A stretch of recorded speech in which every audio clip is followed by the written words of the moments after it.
ఏదైతే వాళ్ళు చేసిన స్కాములు మొత్తం బయటకు వస్తున్న తరుణంలో వాళ్ళందరూ వైసీపీ పార్టీ వాళ్ళు వెనకేసి రావటం, ఇటు బ్రహ్మనాయుడు చేసిన అవినీతి కూడా బయటకు వచ్చింది. అంటే ప్రజలకి ఉపయోగపడేది ఇంకా కూటమి ప్రభుత్వం చేస్తుంటే వాళ్ళు చేసిన తప్పుల్ని దాచేస్తూ వెనకేసి రావడం ఎలా చూడొచ్చు అంటారు? ఈ బ్రహ్మనాయుడు అనే అతను పెద్ద ఎదవని ఆంధ్ర రాష్ట్రం కాదు, భారతదేశం మొత్తం కూడా తెలుసు. అన్ని ఎకరాలు స్కాములు చేశారంటే ఎంత పెద్ద ముదురో అర్థం చేసుకోండి. ఇంకా రానున్న రోజుల్లో రాజకీయ జీవితం కూడా లేకుండా రాష్ట్ర ప్రజలు నిర్ణయిస్తారు, ఆ నియోజకవర్గ ప్రజలు కూడా నిర్ణయిస్తారు. కాబట్టి లిక్కర్ స్కాములు కానివ్వండి, ఆడదాం ఆంధ్రలో భాగంలో కానివ్వండి, ప్రతి ఒక్క స్కాములో కూడా వీళ్ళు మొదటి ముద్దాయిలు ప్రతి ఒక్కరు కూడా. కాబట్టి ప్రతిదీ కూడా కూటమి ప్రభుత్వం కక్కిస్తే రానున్న రోజుల్లో ప్రతి ఒక్కదానికి కూడా సమాధానం చెప్పే బాధ్యత కూటమి ప్రభుత్వం తీసుకుంటుంది. ఈరోజు ఎవరైతే ఈ ముద్దాయిలందరినీ వెనకేసుకొస్తా ఉన్నారో వాళ్ళే పెద్ద దొంగలు. ఈ పార్టీ, ఈ వైఎస్ఆర్ కాంగ్రెస్ పార్టీయే 420 పార్టీ. ఇకెందుకు జగన్మోహన్ రెడ్డి, నీ పార్టీకి ఒక పేరు లేదు. జగన్మోహన్ రెడ్డి పార్టీకి వైఎస్ఆర్ కాంగ్రెస్ పార్టీ లేదు, గొడ్డలి పార్టీ అయింది. ఈరోజు ఏమైంది?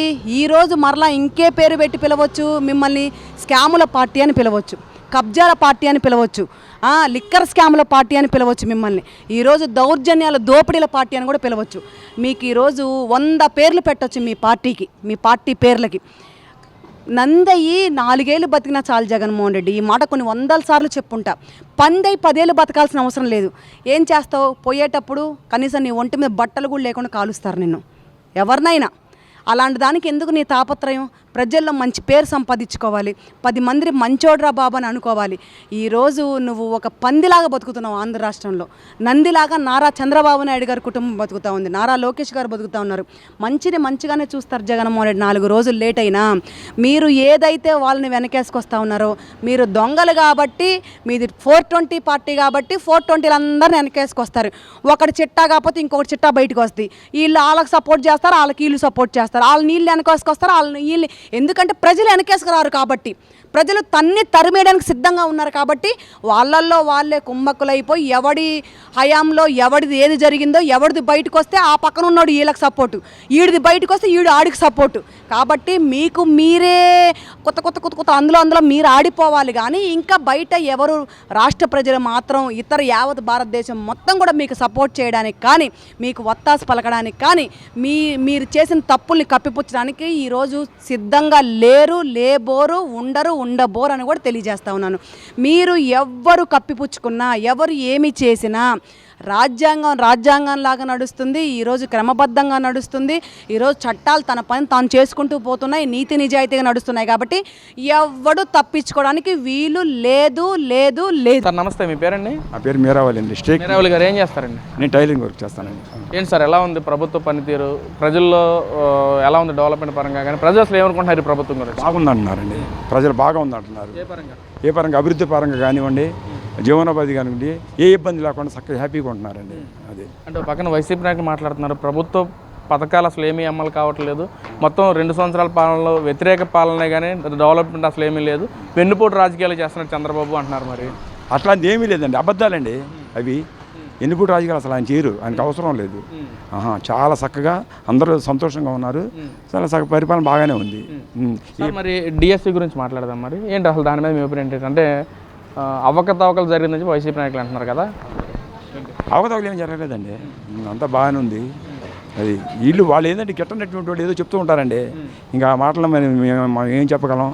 అంటే ఎన్నడూ లేని విధంగా ఈ మెగా జాబ్ నోటిఫికేషన్లోనే అవకతవకలు జరిగినవి, పారదర్శకత అసలు ఏమీ లేదని చెప్పి మాట్లాడుతున్నారు. అవకతవకం అనేది రానివ్వడండి చంద్రబాబు నాయుడు గారు, అంత ఫేర్గానే ఉంటుంది. అది ఇప్పుడు వాళ్ళు చెప్పినప్పుడు కూడా రేపు చేసి చూపిస్తాడు ఈయన చంద్రబాబు నాయుడు గారు. రేపు వద్దు చేసి చూపించే దమ్ము ఉన్నాయి.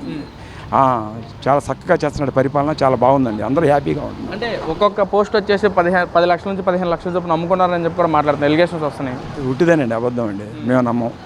అది అంటే ఎందుకని సార్ మరి వైసీపీ నాయకులు ఎందుకని ఆ విధంగా మాట్లాడుతున్నారు? ఏమో గిట్టగానండి, ఎంత ఏదో చేయాలి వీళ్ళని. బాగా అభివృద్ధి చెందుతున్నారు, అభివృద్ధిని వాళ్ళు జీర్ణించుకోలేక ఏదో ఒకటి మాట్లాడాలి, ఏదో ఒకటి తేవాలి అని ఇలాంటివి తెచ్చి చెప్తున్నారు. అంత తప్ప దాంట్లో వాస్తవం అయితే లేదు. ప్రజల్లో కూడా టీడీపీ గ్రాఫ్ పడిపోయింది, వైసీపీ గ్రాఫ్ పెరిగింది, మళ్ళీ జగన్మోహన్ రెడ్డి ఉంటేనే బాగుంటుంది, డెవలప్మెంట్ చేస్తారని చెప్పి ప్రజలు కూడా కోరుకుంటున్నారు కనుక సార్. లేదండి, అది చూద్దాం. ఇంకా అదే తర్వాత వాళ్ళు అనుకున్నది వాళ్ళకి కొట్టుద్ది. మేమైతే మాత్రం ఇది టీడీపీ ఉంటుందే అనుకుంటున్నామండి. అంటే ఏ పరంగా సార్? అంటే గతంలో జగన్మోహన్ రెడ్డి గారు ఉన్నప్పుడు మాట ఇచ్చిన ప్రకారం మాట మీద నిలబడ్డాడు, కానీ చంద్రబాబు నాయుడు గారు అలా చేయట్లేదు, మాట లేదు, మడమ లేదు, మొత్తం అబద్ధపు మాటలు అని చెప్పి అంటున్నారు కదా. ఏ విషయంలో అబద్ధం చెప్పారండి ఆయన? అన్నిట్లో నిజమే చెప్తున్నారు, అన్నీ చేస్తున్నారు. ఒకేసారి అన్నీ అవ్వండి, నిదానికి ఒక్కొక్కటి చేసుకుంటూ వస్తున్నారు. ఆయన ఏమన్నా నిద్రపోతున్నారండి? 20 గంటలు కష్టపడుతున్నారు. ప్రతి ఎక్కడైతే అవకతవకలు జరుగుతున్నాయో వాళ్ళ మీదకి వెళ్ళి మాట్లాడుతున్నారు, వీడియో కాన్ఫరెన్స్ పెడుతున్నారు, కలెక్టర్తో మాట్లాడుతున్నారు. ఎక్కడ జరిగిందని చెప్తే ఆయన దృష్టికి వస్తే మాట్లాడుతున్నారు.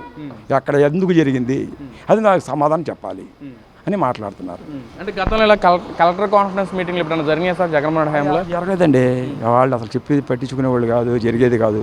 అప్పుడు ఇబ్బందులు తప్ప ఏమీ లేదు. అది ఈయనకంటే కొద్దిగా ఎక్స్పీరియన్స్ ఉంది కదండి. ప్రజల కోసం మనం ఉన్నాం, ప్రజలకు ఏదో చేయాలి, ప్రజలకు ఇబ్బంది లేకుండా చూడాలి, తపనతోనే చేస్తున్నాడు ఆయన. మరి ప్రజా తీర్పు ఎలా ఉంటుంది అంటారు సార్ 2020? ప్రజలు టీడీపీ వస్తుంది అనుకుంటున్నాను. టీడీపీ బాగా ఉంది కనుక వస్తుందండి. అది అంటే జగన్మోహన్ రెడ్డి గారు చేయలేదంటారా?